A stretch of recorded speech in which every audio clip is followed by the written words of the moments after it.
গতকাল শেরপুরে একটা ঘটনা ঘটেছে, যে ঘটনার অত্যন্ত নিন্দনীয় ঘটনা ঘটেছে।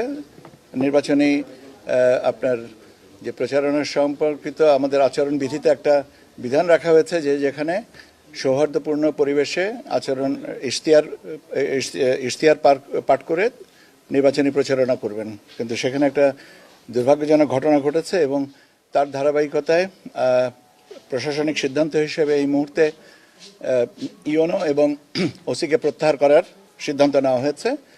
বাকি যে প্রসিডিউরাল অ্যাসপেক্টস সেগুলো নিশ্চিত করা হবে as soon as possible. YONO এবং অফিসার ইনচার্জ পুলিশের ওসি, আজকে আপনারা সকালে মাননীয় প্রধান নির্বাচন কমিশনারের সাথে দেখা করে যে নিবন্ধনের আপনাদের বিষয়ে কথা বলেছেন।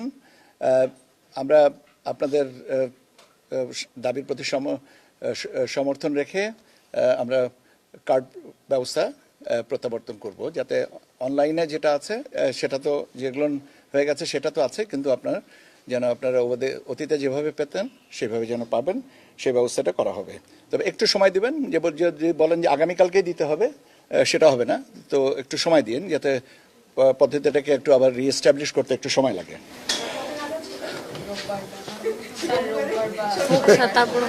আমি এইটাই সবচেয়ে মজার ব্যাপার, আপনি তো এটা বলেননি, তার মানে কি ওইটা? আমি বললাম একটু সময় দেন। একটু সময় বলতে যদি এখন বলেন যে নিক্তিতে মেপে বলতে হবে, সেটা আসলে ভাই আমাকে বললাম তো যে একটু পদ্ধতিগত জায়গাটাকে এস্টাবলিশ করার জন্য আজকে সকালবেলা আপনারা কথা বলেছেন, আমি বললাম যে বিকালবেলায় আমরা জানিয়ে দেব আপনাদেরকে। যেটা দাবি ছিল যে আপনাদেরকে ম্যানুয়াল সিস্টেমে প্রত্যাবর্তনের কথা, আমরা নীতিগতভাবে রাজি হয়েছি। এখন আমাদেরকে শোনেন, আমি যদি আগামীকালকে আপনাদেরকে দিতে পারি তাহলে আমার একটা কাজ এগিয়ে যায়। কাজে এখন সময়টা না বলে আপনারা তো নিয়মিতভাবে তো যোগাযোগ করছেন আমাদের সাথে, আমি জানিয়ে দেবো।